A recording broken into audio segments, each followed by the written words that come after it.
first one in the section. Fit the runner, boy, you nigga, no question. You would run a motherfucker high stepping. Hey, you never had a big enough weapon. Motherfucker never learned your lesson. I'm a 88 pack nigga, woof. I'm a 88 pack nigga, woof. I mean, day walker, drink blood, trains out, full moon, motherfucker change like a hoe. I'm just a nigga from the hood trying to stack a little cheddar for the money.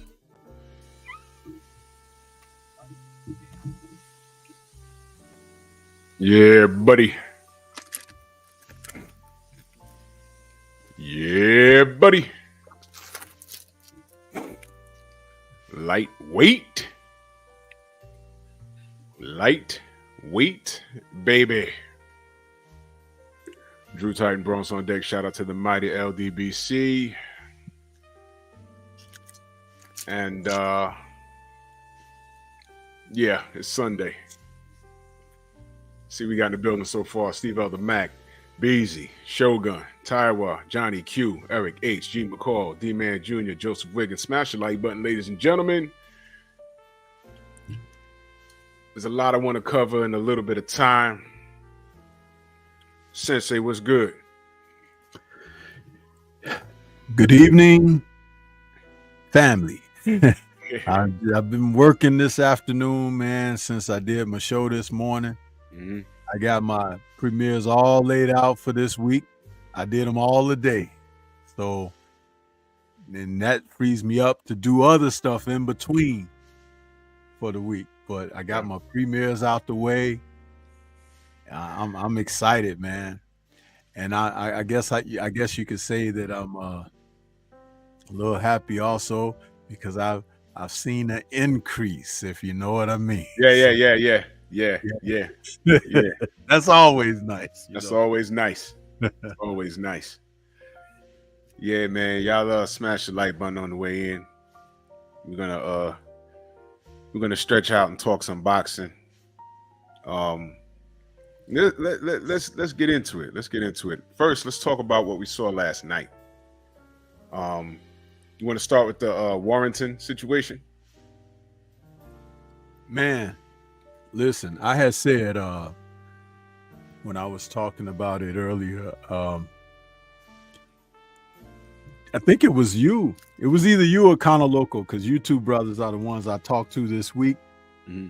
But I had said that I was trying to figure out, we're getting close to the end of the year, and I'm like, with the award show that's coming up, I'm like, what am I gonna have for men's knockout of the year? Mm-hmm. Yep.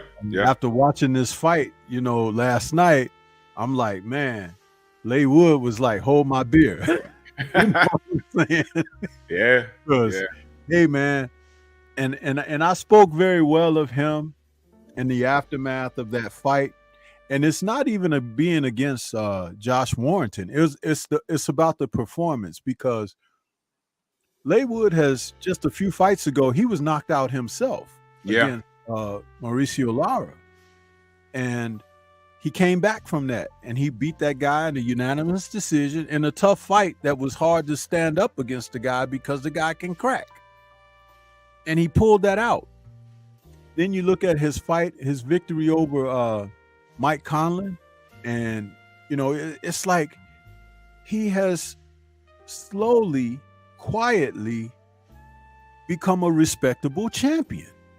Mm-hmm. And I knew that this fight would be something special, because I had said in my pre-fight video that it reminds me of what it was like when Gotti and Ward faced each other the first time, because they were two fighters who were limited and vulnerable, but they were exciting. And that's what it was for them over in the UK. Plus, when you put together like that regional thing, it's like the football teams they got over there. Of course, they call football over there, but we refer to it as soccer. Right. With regions over there, it's the same thing. If you're from Nottingham or Leeds or whatever, it's like you rival, even though you're all in the UK, you still got your rivalries. And that's what was at the foot of that fight. So I knew there would be some type of excitement there. And even though Warrington came out, he was putting it to him. Wood was not rattled. He was still confident in what he was doing. He could switch up from southpaw to orthodox. He's not real smooth. He's kind of clumsy at what he does. Mm-hmm. But you can't measure a man's heart. You just cannot. And it didn't matter that Warrington was winning rounds. The guy believed in himself. And that two-piece that he hit him with, dude, do you know that earlier in the fight card, there was a similar, that kid Hopi. Yeah, I couldn't even think of his name. Yeah, he did the same thing to his opponent. He caught him with the same combination and got the same results. It was interesting to see this play out like it was. And Warrington was really out, but to save himself, it was like he was like 80% not there. But that part of him that was there told him to get up.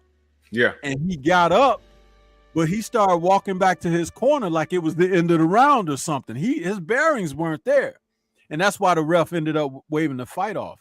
But it was so exciting. One of those walk-off home run type. Yeah, yep. And I was sitting there and I just like pounded my fist on the table. I was like, God dog it, Laywood, man, you're all right, man. It's you know what I'm saying? Yeah. And it's one of the reasons why I try to tell people all the time, just tune in and watch boxing, because you're going to see some things sometimes. And I don't write guys off 100% as a result of stuff like that. But I was highly entertained. It put me in a damn good mood. Yeah. When I did my post-fight show, I was uplifted. When I did my show this morning, I was uplifted because that's what boxing is, man. That's what it is. That's what boxing is. It was a good night for boxing, man. I enjoyed the fights. Before we go any further, could you lean forward to the camera so we can see that hat? Oh yeah, this is the Sensei baseball cap, huh? The Sensei, huh? It's got the red boxing gloves in between the swords up there, and it says the Sensei. So yeah, that's you can go to the channel and order up one of those. It doesn't show good on this camera light, but it's that crescent, I designed that. Yeah. That's what's up. My thoughts on it is the same as yours. Just when you think you know how it's going to turn out, it goes in another direction, and that's boxing. And he was never out of the fight, man. Leeward was never out of the fight. And salute to everyone in the chat. If I missed you, man. If I missed you, salute, man. Salute. I think we see another brother from Australia, and we're going to talk about a fighter from Australia in a minute. We're going to talk about a fighter from Australia in a minute. And let me say this too. I just want to add quickly that he's become, he's 35 years old, but he's become a guy you just can't count out, because remember, Conlon had him hurt early. He sure did. Fight, and he looked like he was gonna go. And he got himself back, got his bearings back, boxed safely for a couple of rounds. Next thing you know, he was knocking Conlon through the ropes and through the ring, and out. It's that like, man, that was insane. Ain't no joke, bro. This guy's one of those dudes that you can't. If it's gonna go 12, make sure you close the door on it, and don't lack for 1 second, because he'll get you. He'll get you. And salute to Leewood. I was like, man, what the hell? And it just happened. Steve Elder Mack in the chat, he says something very something I want to touch on, just real brief. He says that Warrington, Shakur ducked Warrington some time ago, and he said, I didn't want that fight because I wanted a home fight. Here's the thing. We have to keep it honest. And this is also something I'm going to talk about in reference to another Australian fighter. Regardless of who you think will win, when a fight doesn't happen, usually it's one of the guy's faults, if it's not the suits involved. Right. For example, sometime during the week, I'm going to talk about how Jermell Charlo ducked Tim Tszyu. Regardless if you think Jermell beats the crap out of him, the truth of the matter is Jamel ducked him. Whether it was strategic or out of fear, he ducked him. That's it.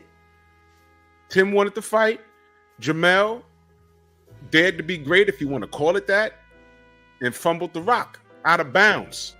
And by the way, I got a video coming up about that, about daring to be great stuff. Yeah, that's important. Editorial that I'm gonna do on that. That's important. Yeah, that's but very you know important. what? And let's in Tim Tszew's, in respect of him, he took step aside money a couple of times so that Mel could have those fights with Castaño and everything for undisputed, because he didn't have to do that, but he did. And then this whole thing about he hurt his hand, and so he had to wait for that. And then after he comes off of the rehabilitation for his injury and everything, he's taking a fight with Canelo. It's like, what is this? So I can understand Tim Tszyu and how he feels about it. And he feels like Mel ran from him. And I feel like that. It happened. It happened. And I see you, Kamal. You sure did. You sure did say that. You sure did say that. We have to call it down the middle, man. And Shakur, you could be sitting here saying, man, look, Shakur boxes his face in, but my stance on it. I could feel like that all I want. You got to show me. Everybody in the world thought that Buster Douglas was going to get mollywopped by Mike Tyson that night. And look what happened. Till this day, that's not only the biggest upset in boxing, that went down as one of the biggest upsets in sports history. That's one of them. The other one was the USA versus Russia in hockey. But I think right underneath, I think that's number one. I think. Don't quote me on it. I think. But number two, or the top five, is Tyson Douglas. That's ridiculous. So I don't know. I could say right now, I could choose Shakur, but does he beat Warrington? I don't know. That's like saying, look, Floyd. Man, you never know until the guys get in the ring. That's right. You just don't know. And that's that part about, like what I just said a moment ago about Leigh Wood. It's hard to measure what's inside a man, because you could get a guy to go in there against Shakur that doesn't have the talent that he has or skill set that he brings, but he might have more within himself that burns and yearns for being successful and competitive. Right. And that's something you can't teach. That's something you can't gauge. Look at Evander Holyfield. How many times has that guy come back? How many times has he taken it to that next level and things of that nature? It's immeasurable. So when you look at Shakur, and these guys think they're so skillful and everything, but let's not forget, the boy cried in the Olympics when he lost. But if he was that damn good, he should have won, shouldn't he? Huh? I watched him blow that fight, man. Yeah, that somebody could say that he was cheated and this and that, but no. Winners win. They find ways to win. We just saw evidence that last night with Leigh Wood. So I'm here to tell you, a guy like Warrington, he's a tough customer. Yes. He's roughhouse. He does dirty tactics. Plus, he can fight. He doesn't have the biggest punch in the world. But who knows? You get in there with a guy like Shakur and you're doing that stuff to him, and Shakur will be like, man, this ain't fair. He's fighting dirty, and it messes with you psychologically, and it takes you off your game, and next thing you know, you're losing the fight. How many Just times like saw when that? Donald Curry did against Lloyd Hunnigan many years ago. Huh? I got one. I got one that's more. This will ring a bell because this is more one of the more popular ones. When Roy Jones got in the ring with Glenn Koff Johnson, Glenn Koff said, "I can't outbox this guy. I'm going to maul him," and he did. And he eventually got through, and he slept Roy. And here was the thing: do y'all remember what Roy said? We all got love for Roy, but do y'all remember what he said when he got up off the floor? He told the people, and I'm surprised, it got to be on YouTube somewhere. He says, man, someone chased me around the ring. That's not me. I never heard him sound discouraged ever until that moment. I never heard him sound like, I said, what do you mean that's not you? That was crazy. Prior to John Ruiz, he beats the shit out of Glenn Johnson. But he was gone. Mentally, he was gone. He was not the same guy. And it came out. And I'm surprised no one ever even I was like, I can't be the only person that heard that say, yo, Roy's done. I never heard him say that he couldn't do something. He said it in between rounds when he fought Joe Calzaghe. He said, yeah, he's doing something. I can't catch him. I said, Roy just said he can't do something. Listen, man, let me say this. And please, I'm not trying to be insulting when I say this. Go ahead and read the super chat. Salute to my brother African G in that super chat. Much love. He said, sometimes it's not how good you are, it's how bad you want it. Salute. That's 100% facts. You got to want it. That guy standing across from you could be better in every way, but you could do something to offset what he thinks, and he won't be prepared for that. That's what the Rocky movies was about. But go ahead. Yeah, and salute to Tay too. She got a comment for you there. I just want to know, can I get a plate? That's all I want. Oh, that's what's up. That's what's up. Mac and cheese. Can I get a plate? No, I was just gonna say, and this is not to be insulting or anything, but please stop saying if Roy, didn't go up to heavyweight, right? Because that was something he chose to do. You understand? He chose to do these things, and he had to deal with the results of everything coming back down, which is something he chose to do, and things of that nature. Now, some people could say he came back down to face Tarver and everything. No, he came back down because there was a lot of heat at the heavyweight division outside of John Ruiz that he wasn't going to be able to deal with. Lennox Lewis was the real champion. He was. That's all right. 6'5" of him and 250 pounds. And if Roy thinks that he would have, for one instance, had a chance against Lennox Lewis, I got some real estate out in the center of the Atlantic that I'd like to show you the property on, and you can buy. But what I was going to say is there are fighters who have limitations or weaknesses that can be exploited, but they can be exploited at various times. Now, think about this. Glenn Koff Johnson, when he fought Roy, he had a lot of losses on his record. Sure did. He still had a number of losses on his record when he fought James Toney. I mean, not James, Bernard Hopkins. Bernard Hopkins. Same thing. Yeah. You know what I mean? So think about it like that. Yeah. I think he was brought in to get Roy back into the winning saddle, and it ain't work out like that. There was no tricks. They didn't think that they needed it. HBO, they said, look, this guy's made to order. And he said, man, look, I know what I'm brought in here to do, but I'm going to do what I'm going to be me. And he went in there. There was the strategy was what we talked about, Stormy, what you call it was supposed to do to, we was talking the other day, we should have did the Big Bang Zang. Right. Jump on him. That's what he was supposed to do. Joe Joyce was just supposed to jump on him. Just go, no scale, don't try and outbox, fuck that Philly shell. Go in there and jump on him. And that's what Glenn did, and he was successful. Had Roy second thinking everything. And it was like, woof. Whoa. Give me 1 second. I got to step away from my mic. I'll be right back. Yeah, it's all good. It's all good. So, yeah, man. And I see y'all in the chat. Salute to y'all. Young Hollywood, main biker. Y'all must have forgot. Monster Musa. Yeah, and Roy was never the same. Actually, he was never the same. After the second Tarver fight, he was never the same. He was never the same. And, that Glenn Johnson, that scared the crap out of me because he was unconscious and his feet and head was off the ground. I was like, what is happening, man? Dritch, what up?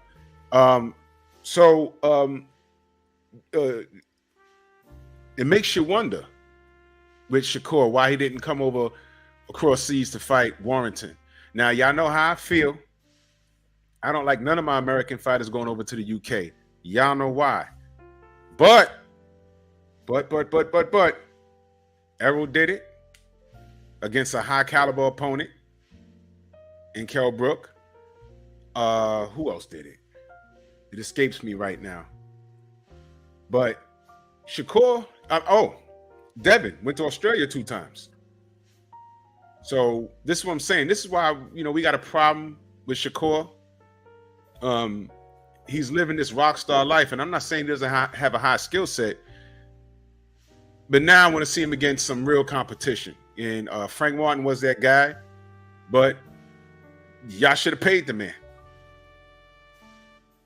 Okay, if y'all saying that Shakur Sanchez situation was similar to Bud's, then fine. Frank Martin's situation was similar to Bud's too. Bud wanted more money, so Frank wanted more money. Give him the money. What's the problem? Errol did that for Bud.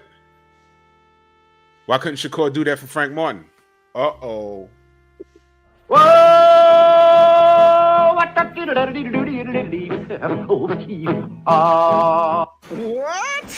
Yeah, I don't want to talk about that though. It's all good though. It's all good. But last night that was awesome. Now I'm going to talk about what I saw with Zerto and Joe Smith. First of all, I was kind of torn. I'm going to tell you why. I ain't got no beef with Zerto. But I'm a little biased because Joe's from Long Island. He's from New York. He's a hard-nosed worker. He doesn't come in to lay down. He got cracks anytime. He could hit you and you could feel it. He's a hard puncher. Yeah, y'all must have forgot. I know I heard about that. Maybe I'll talk about that during the week. I don't know. First of all, I was torn because Joe Smith is my guy. He's from New York, right? And then I'm looking across the ring. I said, wait a minute. Is it Malik? And then I see Malik walking with him to the ring. I said, damn it. Because Malik is our guy. And I said, man, okay. I said, all right, Malik's training Zerto, but Joe's from New York. And I'm like, man, okay, man. So let me and I watched the fight, and I must say, that was a good fight. That was a good fight, man. I got to give credit to Zerto. Couple of things that shocked me. Zerto came in. I didn't know the fight was at cruiserweight. And he comes in. He looked a little soft in the midsection, so I was concerned. I was like, what is he going to try and do? Is he going to try and run across and get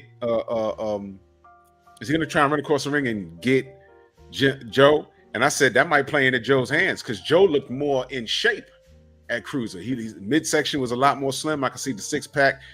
And I'm not trying to be funny, but Mexicans are built different.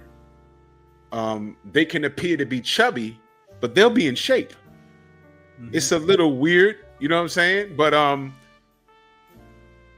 the bell rings and Zerto starts using lateral movement. I'm like, oh, what the hell is this? He's working the jab. I saw a head movement. I said, whoa, what the hell is this? And I said, okay, I want to see how he looks around because it's a 10-round fight. I want to see how he looks around round 5. He looked great. He didn't have no stamina issues, nothing. Now, when a couple of times Joe tried to get Zerto in that triangle that the sensei always talks about, he almost had him. But Zerto, when his back touched the ropes, he guarded really well. A lot of head movement, although Joe did crack him a couple of times. But that chin that a lot of Mexican fighters do have, it stood up. Now, Joe did hurt him about maybe 3 times in the fight, but Joe got hurt himself. It was like a back and forth, but although I disagree with the scorecards being that far apart, the right man won, but I just didn't like the scores. But the right man won, so it's like you're not really gonna have an uproar about it. But salute to Zerto, man. He looked good, and I was concerned about his stamina. But maybe we always talk about weight being a science in the sport of boxing. A fighter could come in shape, right, and be at the weigh-in and have a 12-pack of abs, but you won't know that they're drained. I said this before. One of the losses on Miguel Cotto's record that shouldn't be there was his fight against Manny Pacquiao. If y'all remember, they made him, the WBO and Bob Arum, they made him come in at 145 on fight night, and he was a champion at 147. And they made him come in on fight night at 145 against Manny Pacquiao. And although he looked great at the weigh-in, you saw abs and everything, he was drained. He was drained. And some of these guys, when we talk about walk-around weight, what happens is your walk-around weight usually, probably, depending on who you are, could be about 20 pounds heavier. And then when you get into camp, if it's not a fat camp, the weight will just come off. And then you'll get on the scale maybe 15 days before the fight, and you're about 7 to 8 pounds from your target weight. That's fine. But some of these guys, they walk. I know Zerto walks around like at 220. I was looking at him like, God damn, you know, but he just cut a little weight to make cruiser, and that's all he needed. And he felt fine. So maybe he had more energy at the heavier weight than at 175. That's what I'm saying. Can you imagine that kid was fighting at 168, man? I couldn't believe it, man. I couldn't believe it. Freaking ridiculous, man. That is like straight to cruiser, and you know that's incredible. That's why people are saying with the Bud and Errol thing, and I know I'm all over the place, but you might say 147 and 154 is not that much of a difference, but it depends on the genetic makeup of the fighter. And I know the popular pick is for Bud, and I get it. But don't be surprised if you see a different Errol at 154. Those few pounds make a world of difference. Don't be surprised. I'm just saying. So, I mean, Zerto, he really did look good, but he looked hittable. He looked hittable. And that's going to take us into something else, but I want to get your reaction to the fight last night. With Zerto and Zerto and Joe. Yeah. Joe, well, when I did, you know, I got a video coming out on I think that'll be Tuesday when I'm talking about their fight. I found out that Joe lost his brother after the fight with Bitter Beef. His brother was killed, and they had talked about during the match. They said that his brother was usually a huge part of his career, sparring with him in the gym. He was a southpaw, so he would have benefited from his brother's assistance with preparing for Zerto. Yeah. Aside from coming off of the loss to Bitter Beef, which it was a brutal knockout because nobody's ever done that to Joe.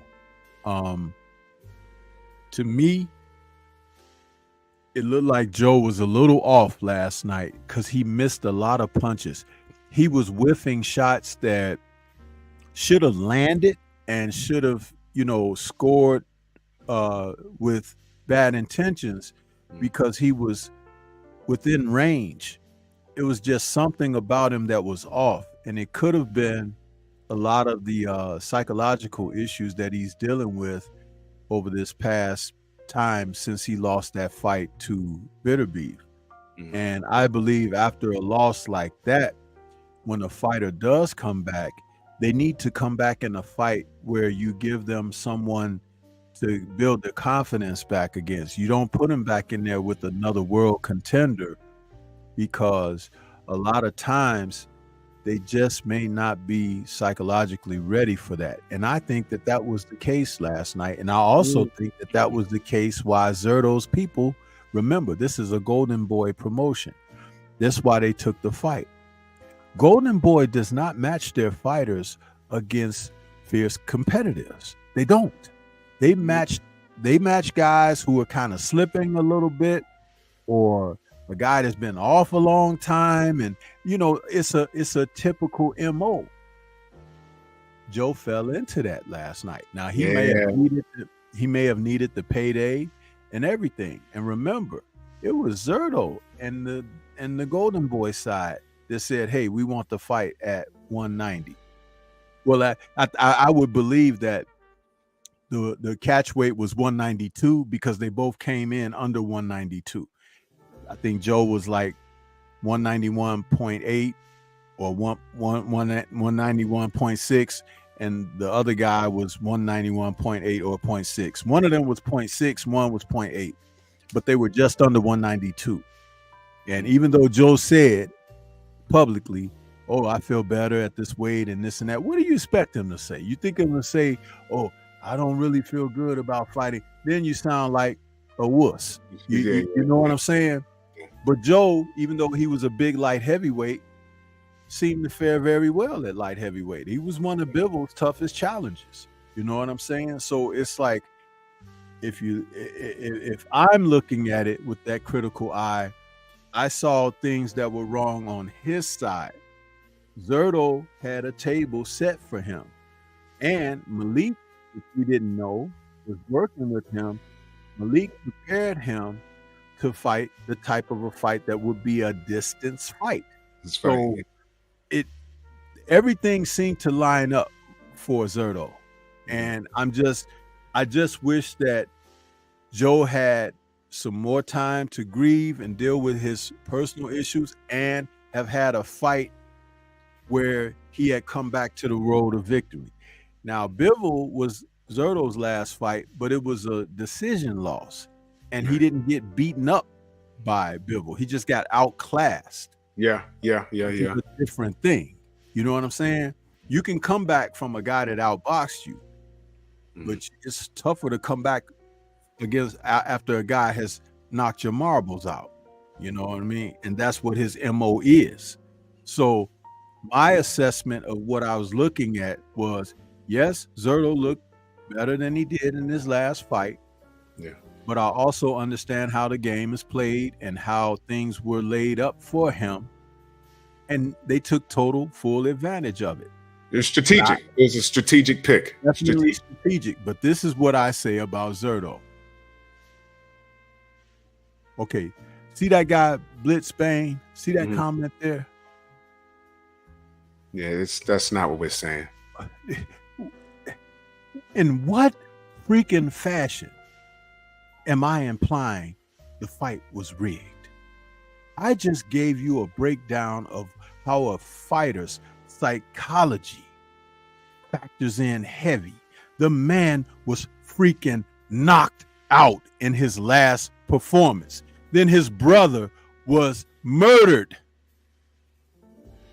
His brother, who trains with him in the gym closely, has helped him prepare for fights most of his career. You see, be slow to speak, as my brother Blue Blood says, and fast to listen. It wasn't rigged. It was a strategic pick. Joe Smith is a valid name at what we thought it was at 168, but he was still a name. And we're saying it was strategic because sometimes people, when they grieve, the best way to grieve is to take action so you can get your mind off of it. But his brother was an instrumental part in his camp. I don't know how he went home with the Lord, but the point is he's gone. He was murdered. He was murdered. And I'm trying to, be easy on the term of how we express, but that it happened. And dude, I'm telling you, you have brothers yourself. That is not something you could just wipe off and go out there and face that next thing. You know what I'm saying? It don't work like that. Right. It don't work like that. Yeah. He needed time to grieve. What they did was they picked him. They picked him. They could have went in another direction, but they picked him, and they picked well. And looking back on what you said, was he as sharp as he usually is? No, absolutely not. Absolutely not. He wasn't.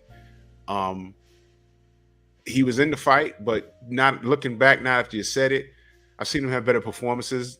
But it's kind of like smoke screening because it's a combination of what he was going through personally, and what took my mind away from that was you look at Zerto and how he's fighting.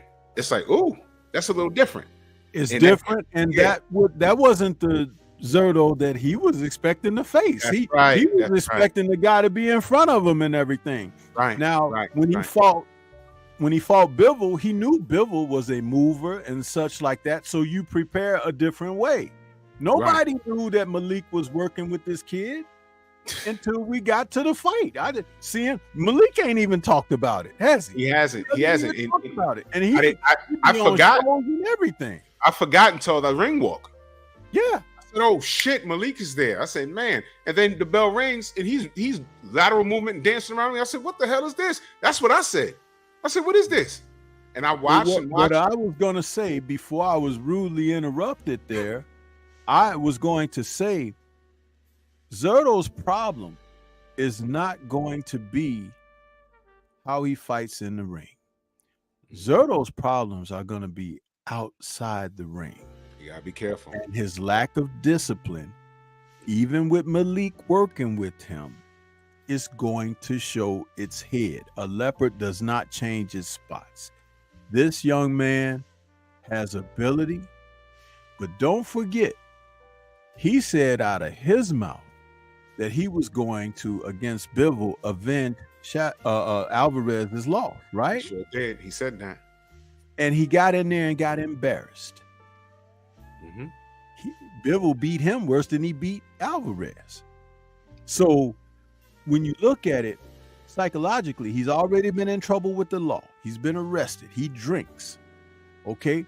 And he balloons up in weight. That's lack of discipline, fellas. That's right. That is simply what it is. No more, no less. So if a man focused, dialed in, a professional comes in, they're going to get him, okay? Joe wasn't that guy because Joe wasn't at that stage. Right. Right. And it makes all the difference in the world. It will happen within the next year. That's now, if he gets his butt in the ring and fights. Now, let's take this to the next level. This was an eliminator. Mm-hmm. This was an eliminator. And one of the belt holders is a guy that you put me on to, and I'm actually getting very high on this guy because he just had a thunderous knockout last week. Jai Opatai, the Samoan from Australia. Yes, sir. That guy is a murderer. Yes, that guy's a murderer. Don't be surprised if this guy, one more outstanding win, and he takes this damn thing by storm. Now, Stormy, educate everybody on who this guy is and what you think of him. Opatai is a fighter that out of Australia with that Samoan heritage and everything. But he is really the way to describe him. He's a lot like Dimitri Bivol. Right. He's like a bigger Bivol and can punch with both hands. He has good footwork. He's ambitious. He's sharp with ring IQ. He can punch with both hands. He beat Maris Briedis for the title, the IBF, and Briedis had held on to that title for a little bit. Mm-hmm. He won a unanimous decision over Briedis, and there's talk that they may have a rematch because Briedis was at the fight ringside, mm-hmm. being interviewed when he was facing Jordan Thompson over there in the UK, and he's saying that he knows what he needs to do the next time he faces Jai and all of that. But I believe Jai is one of those rare fighters of this era that he gets better with the competition. He already beat the champion and beat him for real. It wasn't like the guy was robbed and all of that. And he come back and beat a young up-and-coming contending prospect like Jordan Thompson. If they face each other again, I'm picking him to stop Briedis. The only way he doesn't stop Briedis is if Briedis decides at some point during the fight, I can't beat this kid, and decides to survive. But the way to try to beat him is you got to try to get him. and he relishes that. If you try to come and get him, he can fight that way. He can move and set traps or whatever. Or if he's got to come and get you. The Jordan Thompson fight showed that he knows how to deal with that. Jordan Thompson is 6'6" with like at least an 82 or 80 plus inch reach. He's Mr. Fantastic in there. He took that kid apart. By the end of the first round, that dude was in trouble. Yeah. By the second round, I was saying, I don't think he'll make it. By the third round, I was saying his corner should stop the fight. That's right. And he stopped him in the fourth round. He beat the nonsense out of him. This guy's for real.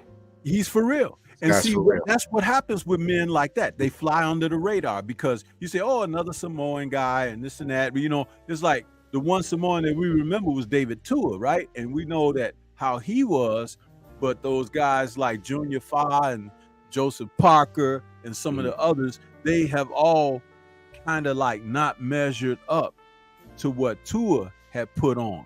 Right. But right. Or even Jimmy Thunder. But let me just say, this guy is different. Remember, I have that eye test. I look at and I'm like, whoa, you know what I'm saying? He made me sit up in my seat, just like Billy made me sit up in my seat. There's not a lot of those type of fighters out there. And again, if he does away with Breeders, sky is the limit. Yeah. Sky is the limit. Yeah. And I like that because we need fighters like that. We need the guys who are the glue that hold the sport together, believe it or not. Yeah. They do. Yeah.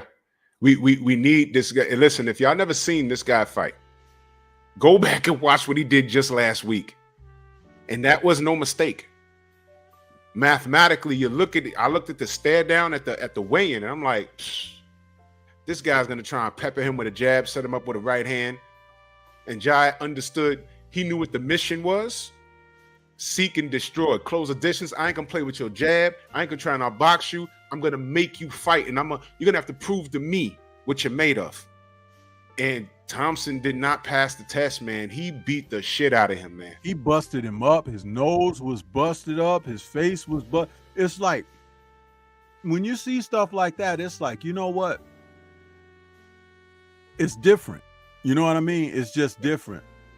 I watched Lawrence Okolie and Chris Billum Smith mug and hug each other for 12 rounds. And Okolie is so horrible, I like to call him the octopus. You know, he's just gonna wrap you up, whatever. He don't even throw jabs and punches. He just reaches out and grabs you for no freaking reason.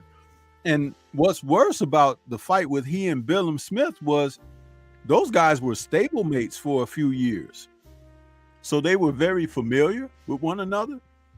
But Billum Smith was like, man, I couldn't believe how he was holding me. He was like, I couldn't do anything. The guy just, you know, but Billum Smith beat him. Okolie is, what it turns out is he's not the bravest guy in the world. Let me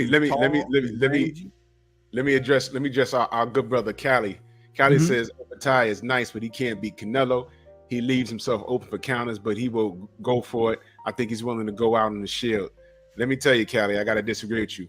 Canelo wouldn't even want to be in the same state as Opatai. Canelo, he's in Australia, I'm good in Mexico. He don't even want to be in the same side of the planet as Opatai. Opatai will destroy Canelo. At this point, Cali, if you don't put them damn Canelo pom-poms away, man, ain't nobody talking about no damn Canelo. We're talking about cruiserweights up here. Yeah, and here you come sticking this dude's nose in there. Tell him to go face David Benavidez. Yeah, and you know what? That's a great segue. That's a great segue. But salute to Jai. I want to get him on the show, man. This dude's Ken Conag says he's making noise in Australia, and rightfully so. This is a guy. Let me tell you something. Let me say something about Australia. They got some good things going on over there. They got this kid. I don't fuck with Cambosis, but they can still get behind him if they choose. He's still got some life in his career. I like to see Tiafimo run it back with him. to see if that was a fluke, but I don't think Tio will run it back with him because I think Kambosos beats him in a rematch. That's just me. And they got Tim Tszyu. Tim Tszyu, who we can honestly say got ducked by Jermell Charlo. So there's a lot going on in Australia right now. So there's some heavy shit going on over there. They got a lot to stick their chest out about, man. Salute what's going on to them. But this is a great segue into the real options of Canelo. Is Canelo fighting his contemporaries, or is he trying to pad his legacy? Man, let's put it like this. Go ahead. You know how when we were growing up, how the little fast girls used to, when if they chest wasn't developing fast enough, what they would do. You remember stuffing the tissue down in the thing, and that's throwback right there. Dude, that's old time stuff. See, these young guys today, they go out and get BBLs and all of that. No, listen. The girls were always crazy with that stuff, and they were so self-conscious. Like, if a young boy wanted to, this is a term they used to use. If the young boys wanted to fill him up, they wouldn't let him because he fill up there and he feel nothing but tissue paper. You understand? So it's like they let him kiss and stuff like that, and the neck, but he couldn't creep his hands up and get copper feel, as they used to say. But that's what he doing. He filling the resume with tissue paper. He fighting guys that is too small, guys that don't have a chance, don't have a lifeline, guys who don't have nothing but yellow streaks and quitting in them and all of that. And that's who he's facing. But you got like 4 men out there that's like knocking on his door, and he done pulled the shades down and locked everything and turned the lights out and everything. He ain't trying to listen. They knocking. Yeah. Yo, Canelo, we know you in there. And he's like, he ain't trying to answer. He ain't trying to answer because they got something for him. And what they have for him, I'm not even saying they've got victory. I'm saying they've got competitiveness. That's what we're saying. Those are guys in his weight class. There's 4 of them. Benavidez, Boo Boo Andre. You got David Morrell, and you've got Christian and Billy. Those are men those are like a checklist of really good men whom he's supposed to be fighting. He's thinking about Adames now. Come on. Adames not even at 168, bro. Come on, man. And listen, notice how he ain't talking about Bud Crawford. I'm going to tell you why he's not talking about Bud Crawford. Because what if, with the boxing ability that Bud Crawford has, Bud makes him look bad? I ain't even talking about beat him, but makes him look bad because he can't box.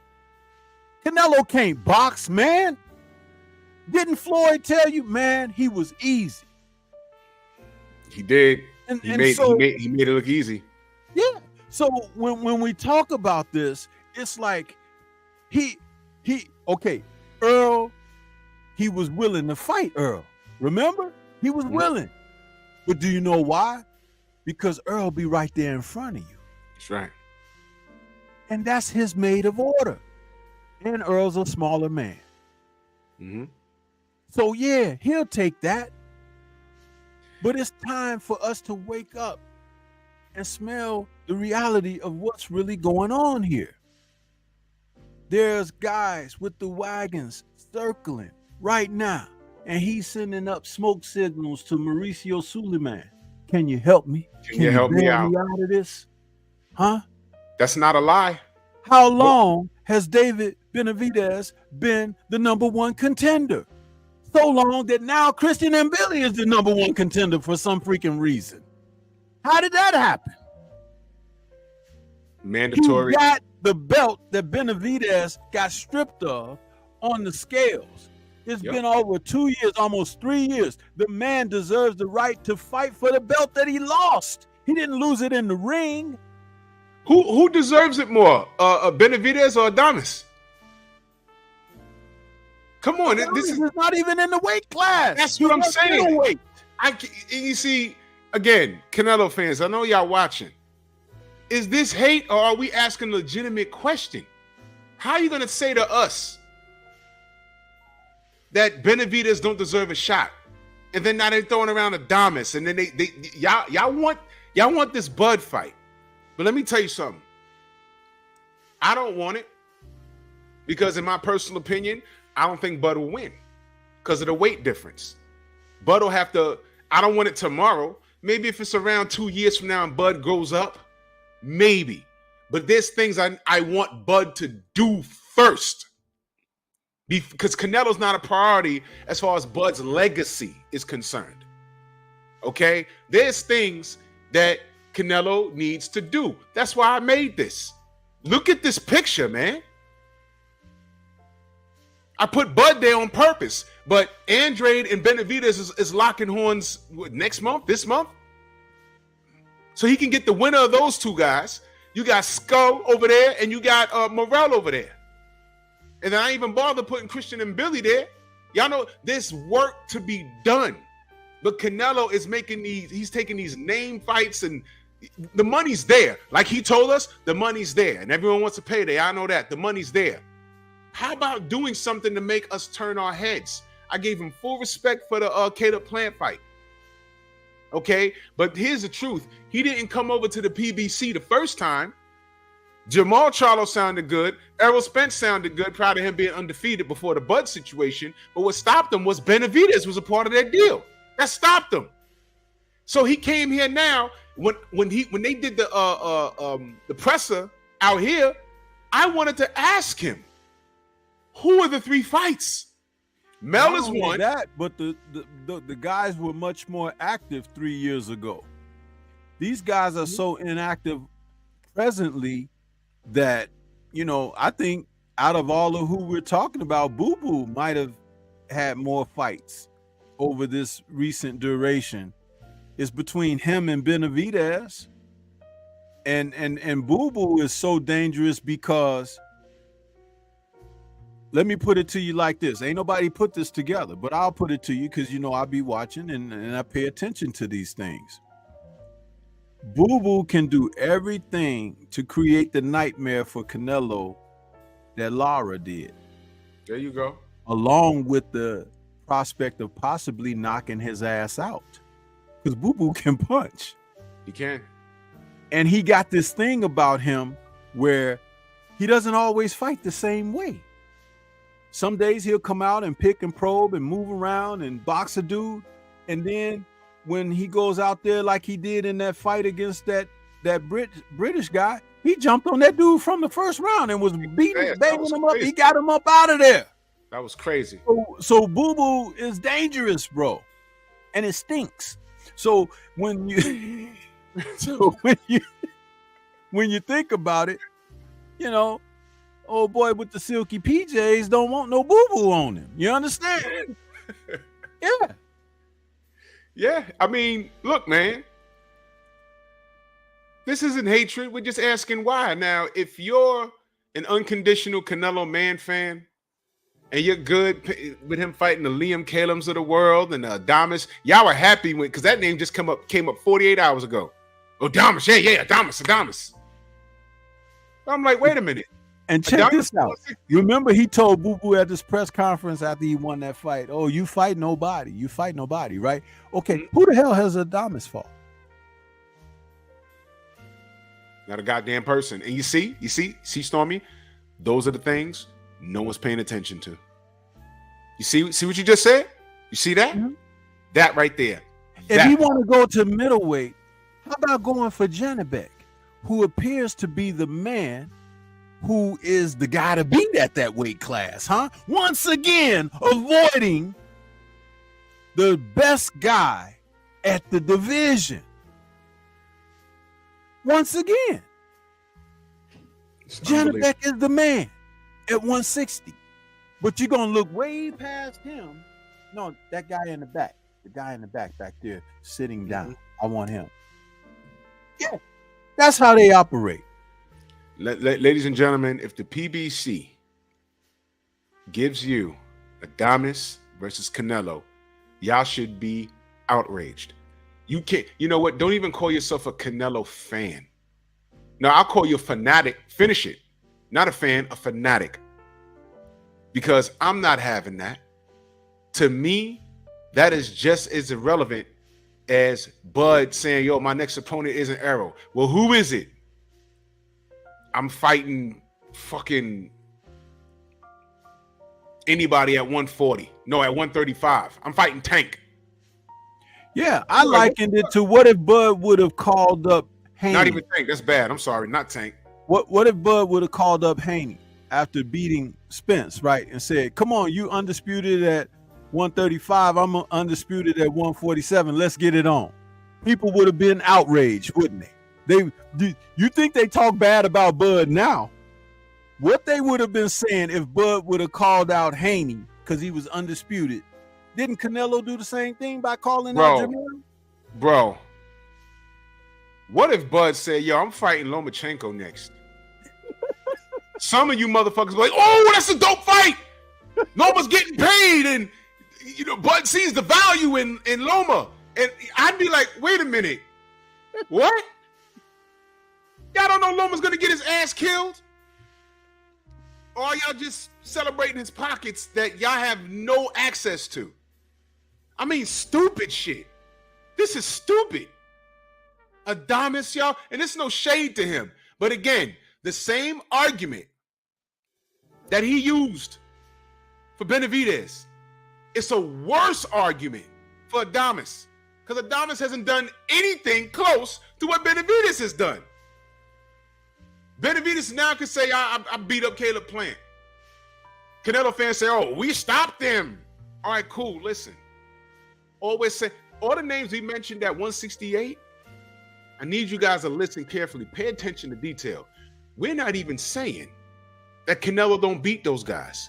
We're saying he has work to do. You're undisputed at 168. You have 4 responsibilities. That's what you chose to do. And what are we getting? Adames?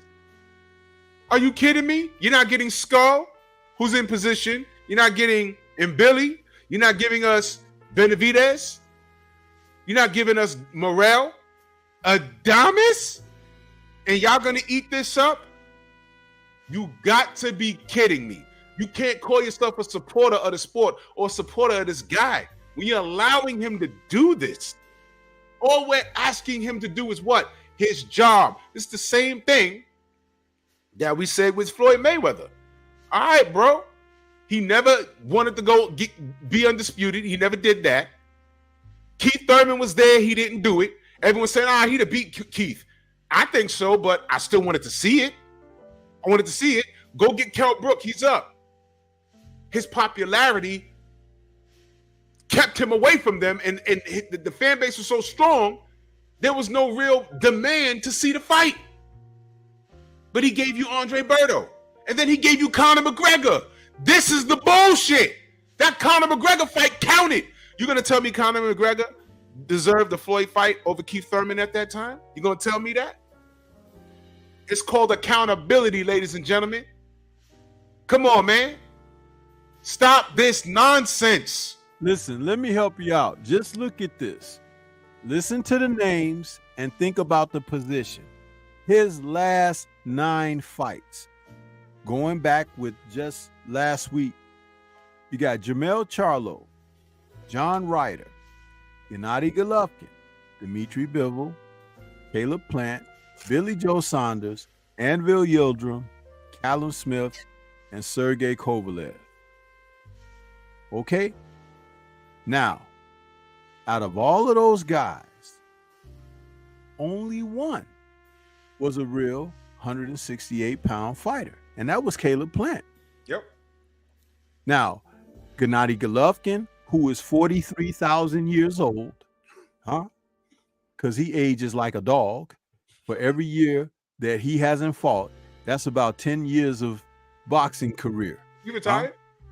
No, he's just hanging out, counting the benefits of the DAZN investments. That's what he's doing. Huh? He's an investor now. John Ryder was a legitimate 168 pounder, but he wasn't even in the damn top 10. Nope. Okay. When you look at Billy Joe Saunders, we know that he has issues outside the ring and everything. You know, the last time anybody saw him, he looked like Santa Claus. So, Avi Yildirim was a former sparring partner who threw like 3 punches in the 3 rounds that he was in there with Canelo, and none of them landed. Okay. Callum Smith was a guy who had set a world record in the previous fight where he fought before challenging Canelo in jabs and refused to pump the jab against Canelo. What kind of mess is that? And then you had Sergey Kovalev, huh? It's me, Sergey. You know, the man that's the dog beater and the woman beater, huh? And DUIs. Listen, and he came in there with a non-performance, pity-patting on Canelo's face. But I thought that Sergey was, what's that nickname they used to give him? KK Kovalev? No. What was his nickname? Crusher? The Crusher. Where was he trying to crush Canelo? Never.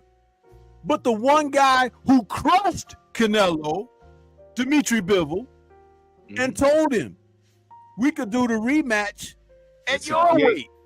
Yep. And we could fight for your titles. Canelo ran like a hooker from church instead of taking that fight, a rematch that was on the table for him. He said, let me go fight some smaller dudes. Let me, get all the way up. They ain't even got to be in my own weight class. Dmitry Bivol. He got Canelo shook. Yeah. And if Canelo was such a great fighter, where's the rematch? Don't you got to get that back? The man said he will fight at your weight class, but you don't even want to take that into consideration. See, this is how you know it's all Barnum and Bailey, bro, when it comes to this kid. Yep. That's why I can't give him credit. That's why Julio Cesar Chavez and Juan Manuel Marquez, Eric Morales, all those guys. They don't fuck with him like that. Morales, all of those guys, publicly, they'll say, oh, yeah, he's a great fighter and this and that. But privately, they frown upon him. Because it's not that they don't think he's good.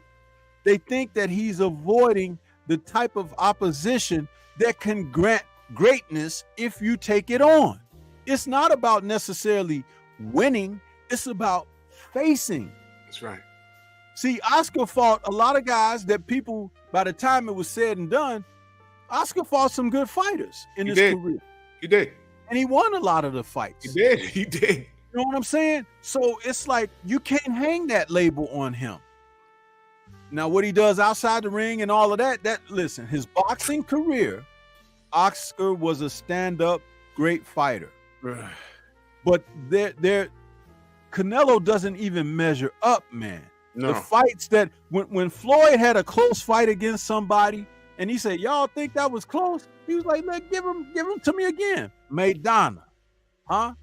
Yeah. And guys like that, it's like he will go in there and face you again. Austin Trout should have had a rematch. Lara should have had a rematch. Yeah. Cotto deserved a rematch. He sure did. You know what I'm saying? It's like these are men that, because you know why a rematch isn't granted to the fighters that are reputable? Because they are capable of making adjustments.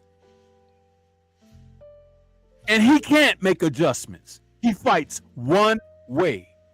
And if you don't get him that first time, he ain't going to give you a second go round. And that's what happened in Bivol's case. Bivol won the first time. And he say, I ain't going down that street no more. I got hit in the back of my head and my wallet took last time I went around there to 175 with that guy. And you know what would have happened had he tried to go around the other block and face a gentleman by the name we call General Zod. Yeah, it'd have been over. And salute to Oscar. I don't have anything bad to say about his professional boxing career, but God damn it. Whoa! What the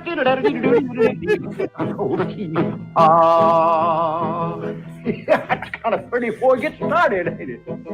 Oh, frog the money, he did right, Crambo. What are you, a homo? Down to the ground, cocaine. Yo.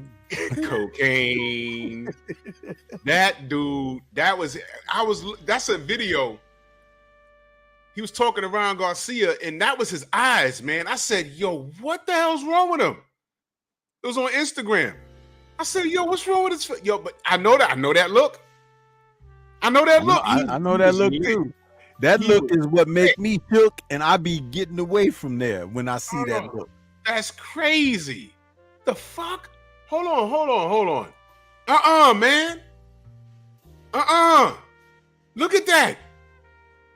Bro, you know what? I just hope we don't get out of bed one day and hear some news. That's all I'm saying. Listen, man. That cocaine, it does numbers on you. But y'all don't know. I'll spill the beans right here for you. Some of y'all don't know. But Bruce Lee was addicted to cocaine, and that's probably why he really died. They don't want to tell it like it really is, but the man, he was using coke worse than Rick James, okay?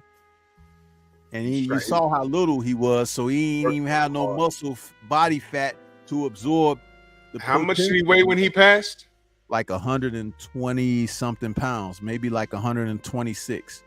When he was healthy, he was 140 pounds. So this guy dropped the 120. That's something, we gotta talk about. He look,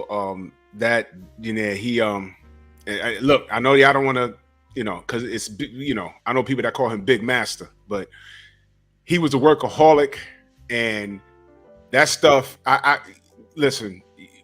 I'm not gonna say all of us, but I've known people that have taken that stuff, and they told me all about it. It's like, yo, that stuff will have you up talking at 100 miles an hour.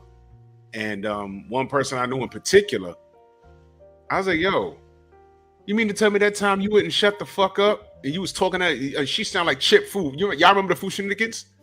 This shorty was talking. I don't want to say calm down. I was like, yo, you all right? And she's like, yeah, I saw all of her pupils. And I'm like, yo, you all right? What do you need? And then like a year later, she's like, yeah, I was down bad. I had to go to rehab. I was like, yo, I knew you was on some shit. Guess what one of the side effects is? It can cause cerebral edema. It can. So Bruce might have been doing lines out his ass, man. He might have been doing lines, man. Y'all saw the Ricky Hatton video. Y'all saw Kell Brook. Look, man, that stuff ain't no good. And I'm looking at Oscar. I still think he does recreational use.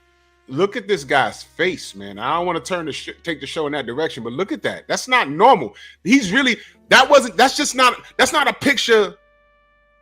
That's not a screenshot that I took where, it's just froze him in an expression.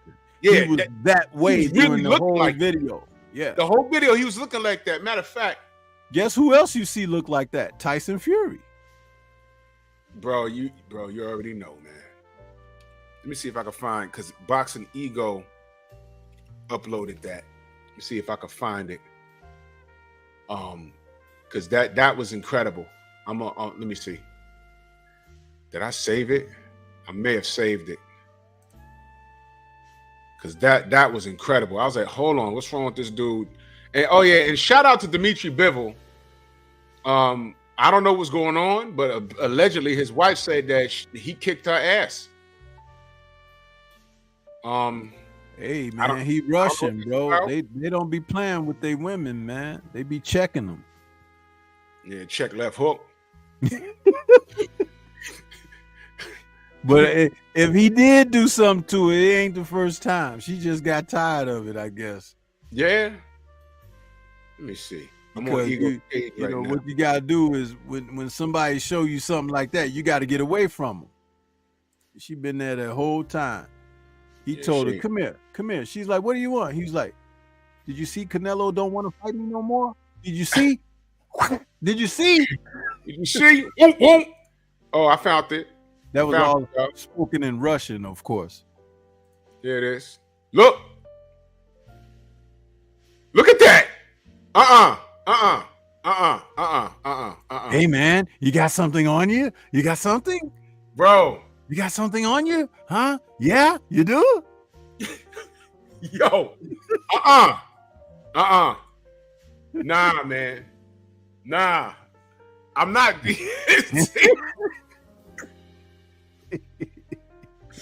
Yo.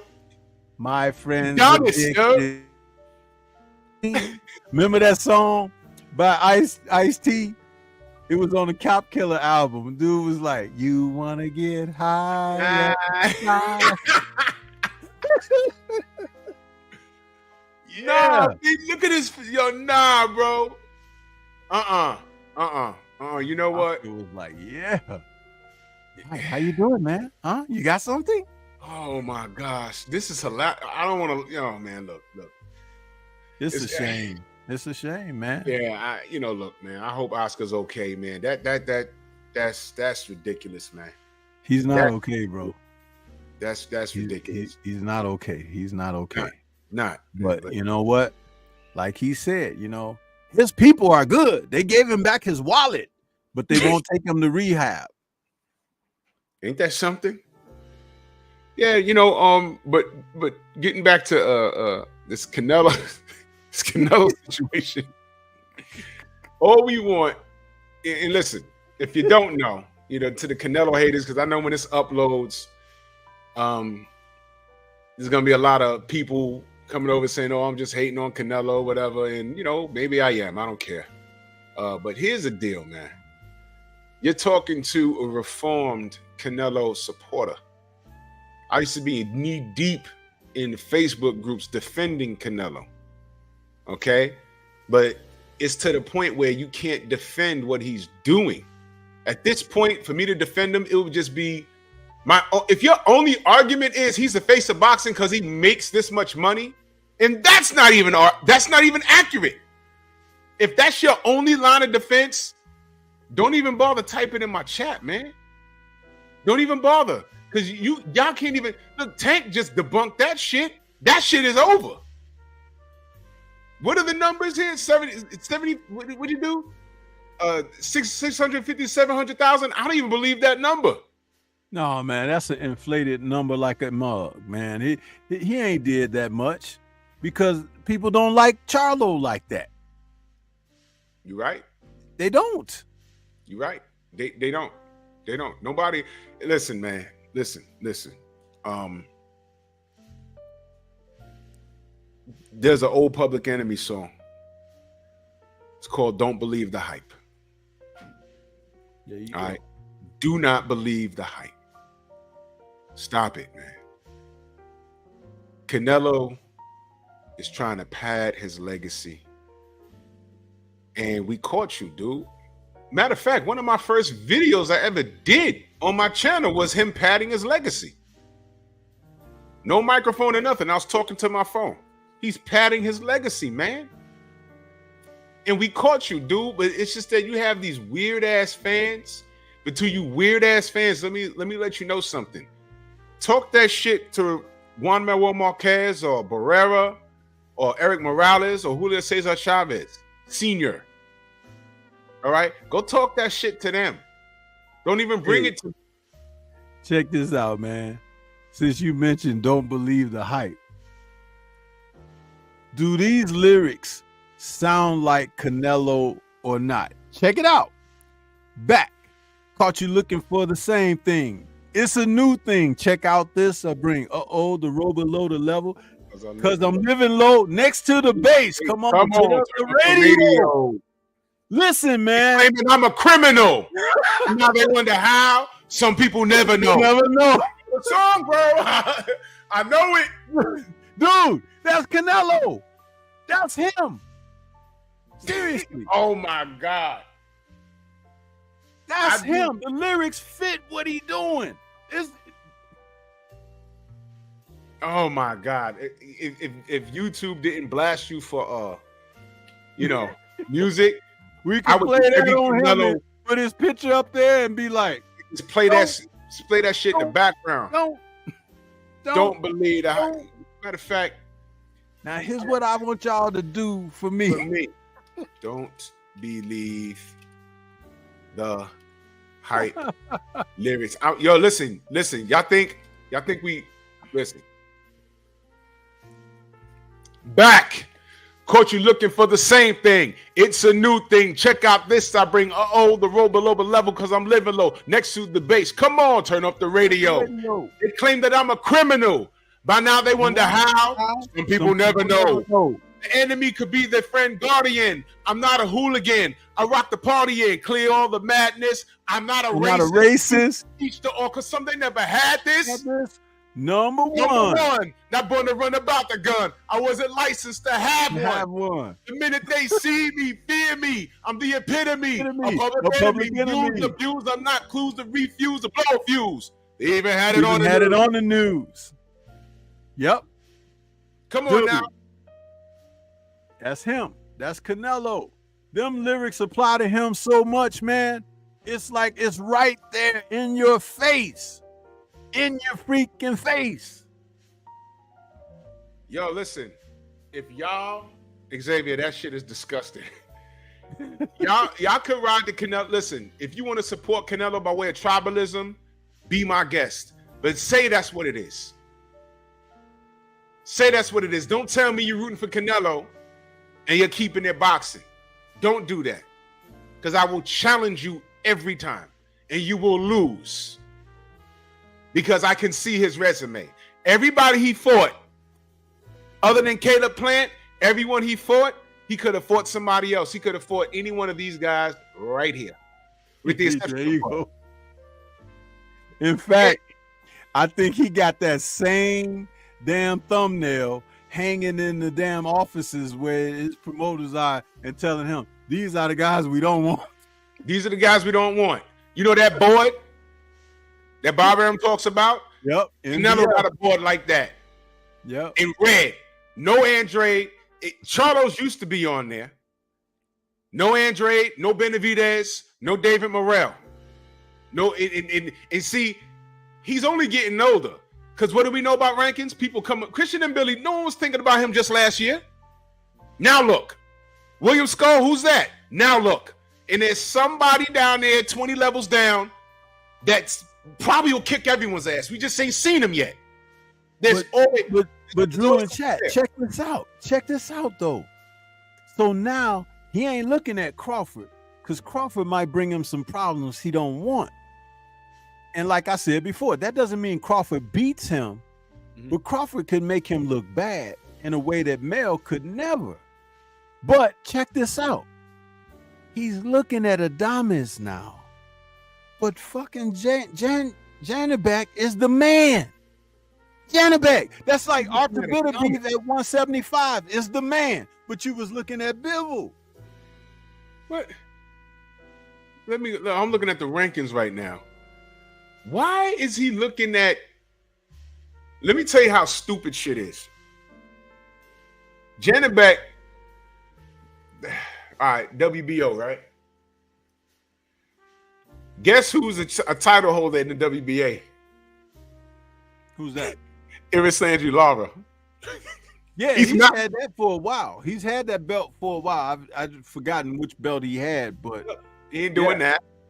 And they talking about him, possibly facing Danny Garcia, which is a battle of the snails. It's like those two guys right there, man. Lara is so old and now he can't move. And Danny has always fought like he's taking photographs. You ready for the WBC? Huh? The WBC, right? Jamal Charlo and Carlos Adames, right? Mm-hmm. Guess who's number one? Who?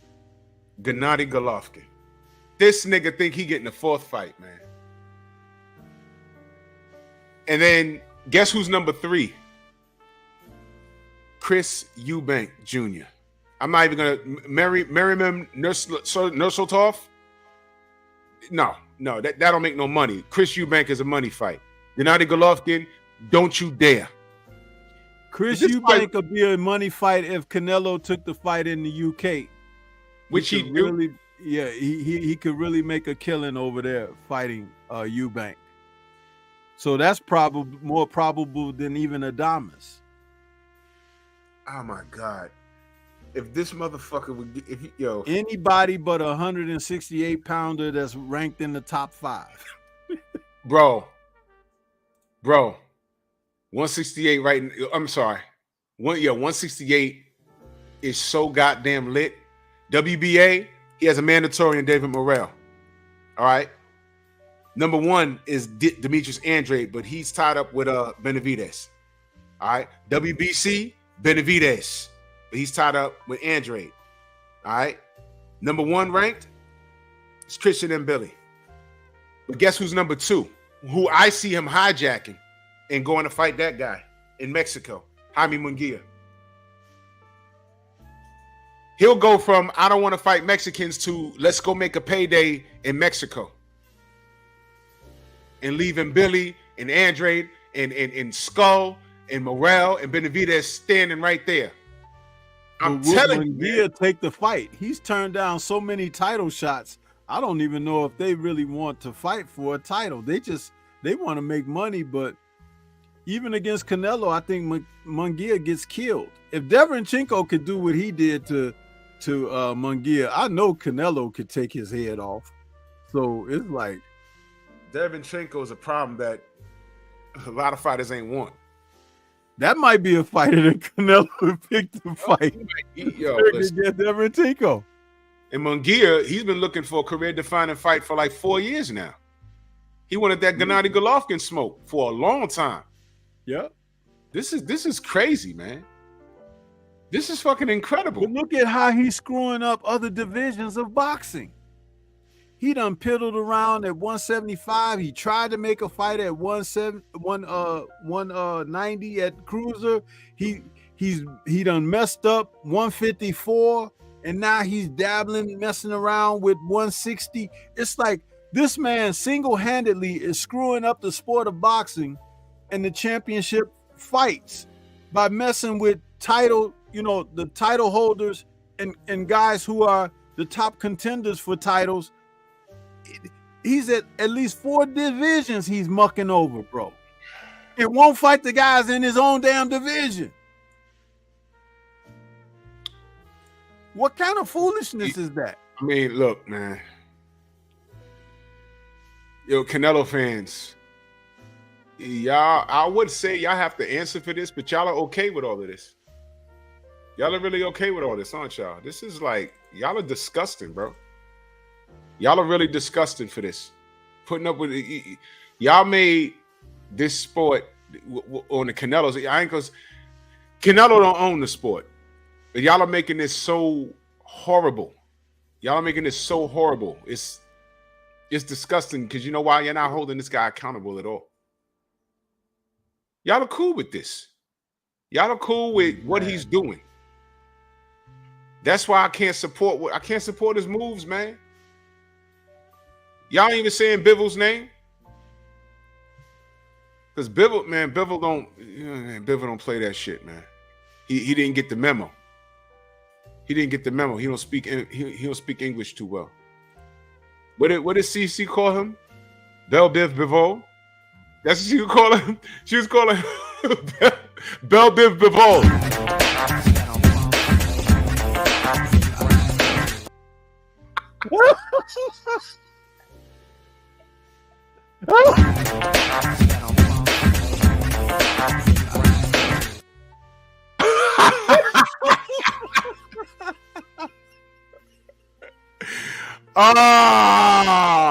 Oh man, that's classic right there. Oh my gosh, that is funny. You Canelo fans, y'all got a lot to answer to, man. This is disgusting, man. What are y'all doing, man? This is what you do. This is what y'all do, man. Y'all are disgusting, man. Get out of here, man. What's wrong with you? You got all that talent there, and if y'all if y'all take a Adonis and y'all say that that's a quality fight, you prove me correct, Canelo Man fan.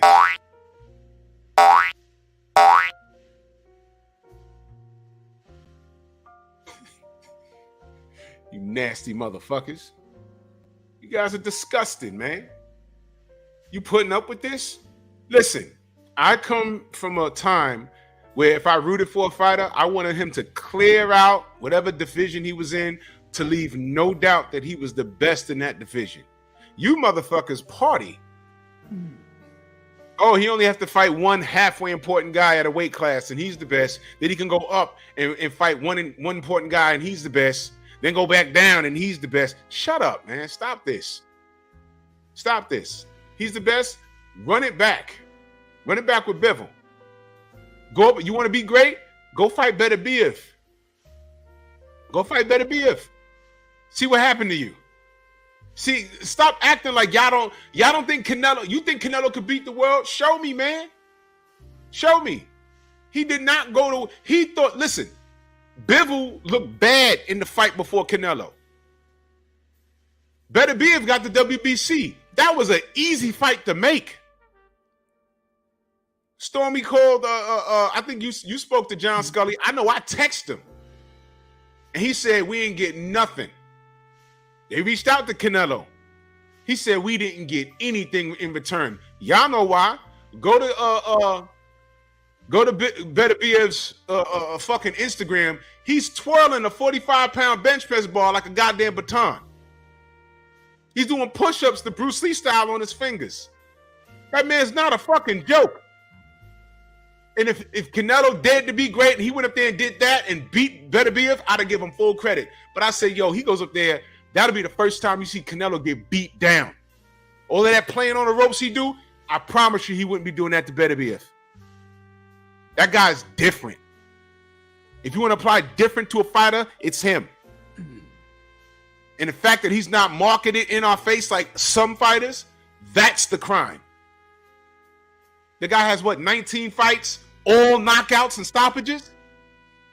Why is he not just knockouts.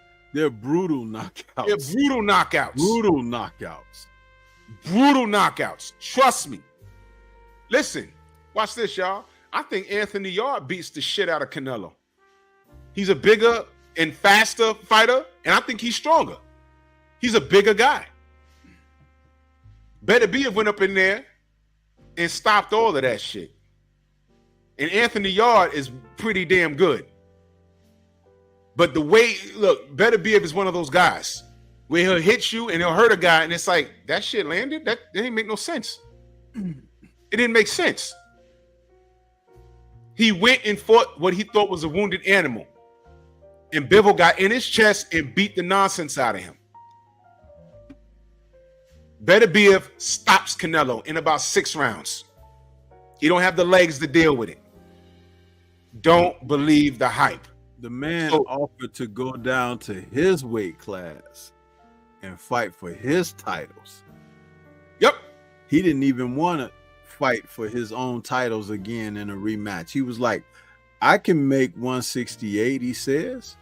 He said, I don't walk around much big over the weight I fight at. He said, I'm willing to go down to 168 and fight him for his titles. Canelo and family changed their phone number. Canelo said, I don't speak English. He said, good, me neither.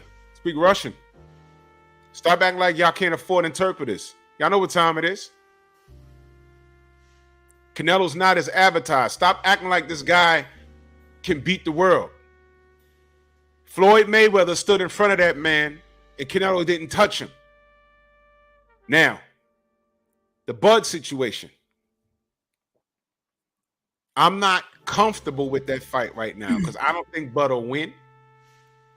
But I think he'll put up a better fight than fucking Jamel did. I think Bud will have a better chance in about 24 months if he gets through Errol. If he gets through Errol, you know, sky's the limit. But if he gets through Errol, I told y'all how I feel. I don't want him in the ring with Canelo just off a general principle.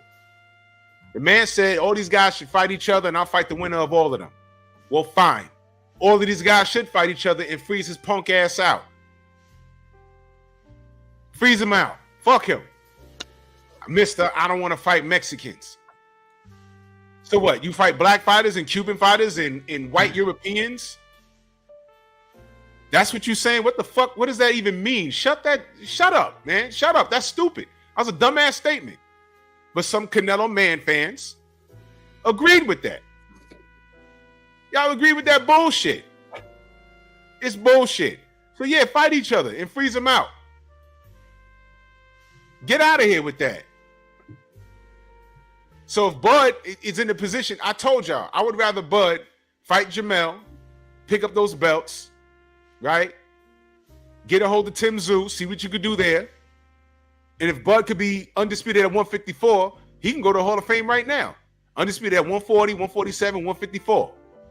Fuck Canelo. But if he said, all right, you know what? I'm a dare to be great now, and I'm going to go up to fight Canelo. By the way, I hope y'all Bud fans know that y'all will never be the A side against Canelo. Y'all know that. But fuck it. He said y'all should all fight each other. Put Canelo in a position where he has to fight somebody else. Freeze him out, man. Come on, man. Nonito, Rachel, what up? Come on, man. This is bullshit. Y'all better wake up. Watcher says Tszyu might drug him. That's how they do. Well, according to everybody else, there's no drugging in boxing, but we know better. We know better.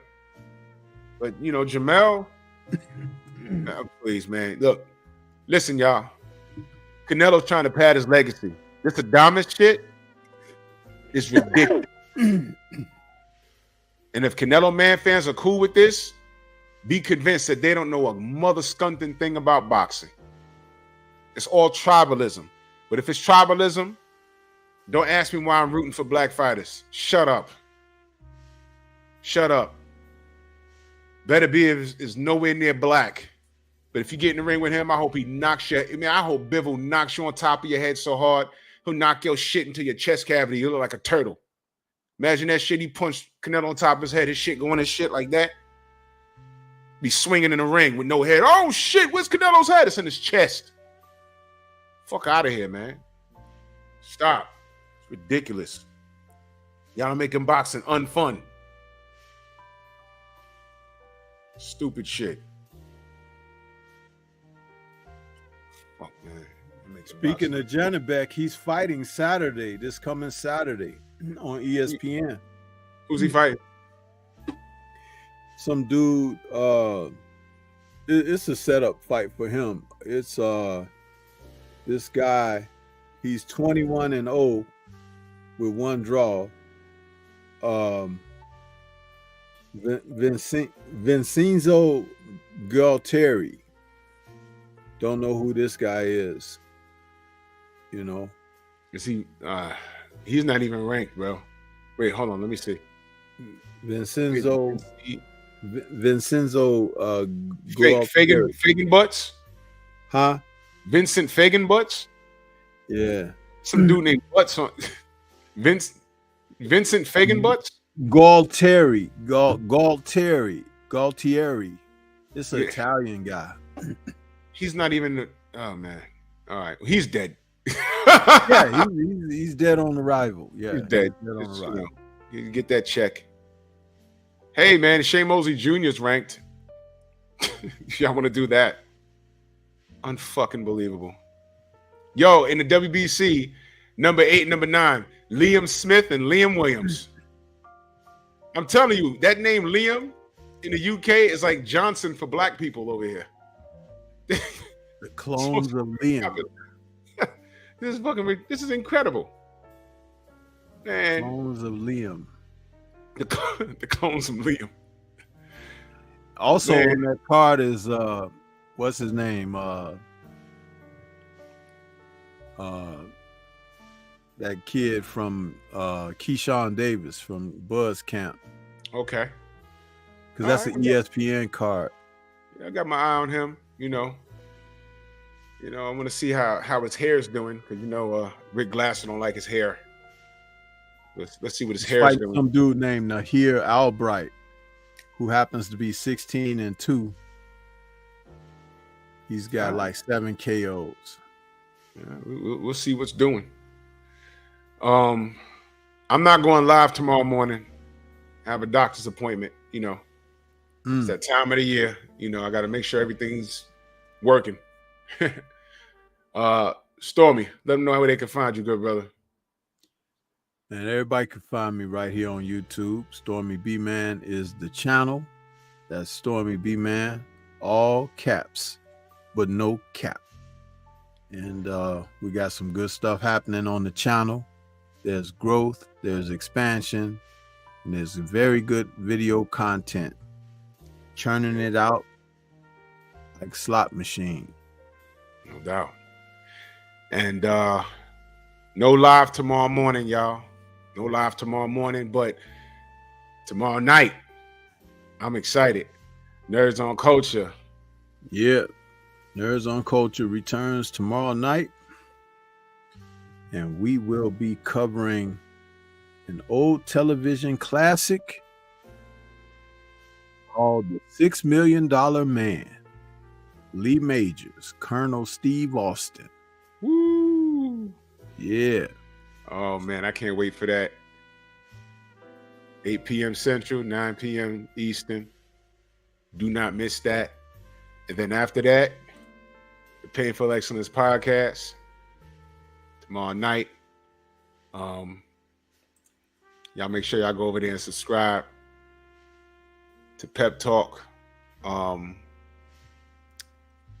Yeah. Got a lot to talk about tomorrow night, man. But salute to everybody in the Venmo, the Zelle, the Cash App, the Super Chat. I think the other Queens on. I think the Queens of the Ring are on. If they on, let's head over there and show our sisters some love. And you already know what time it is. Drew Titan blowing song. Hey, Drew, in chat, what was that? Day before yesterday, Nick J and Boxiana, they had their show, and I think it was Nick's birthday. So I sent a super chat, and in the super chat I wrote, I was like, "Hey, would you?" I said, "Happy birthday!" I said, "Would you accept some candy from a dirty old man?" And she, this was so cute though by Nick J. She read the super chat, and then she said, "Yeah."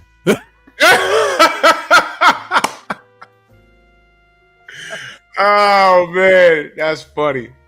That was so hilarious, man. Oh, we had a good man. time. It was like, joking around. But that was nice. She had a birthday. So happy birthday again to Nick J. Nick J, happy born day to the sister, man. All right, man. We out of here, y'all. I'll see y'all tomorrow night. No live tomorrow morning, but I'll see y'all tomorrow night, man. Bronx on deck. Move! Why are you gay? Who says I'm gay? You are gay.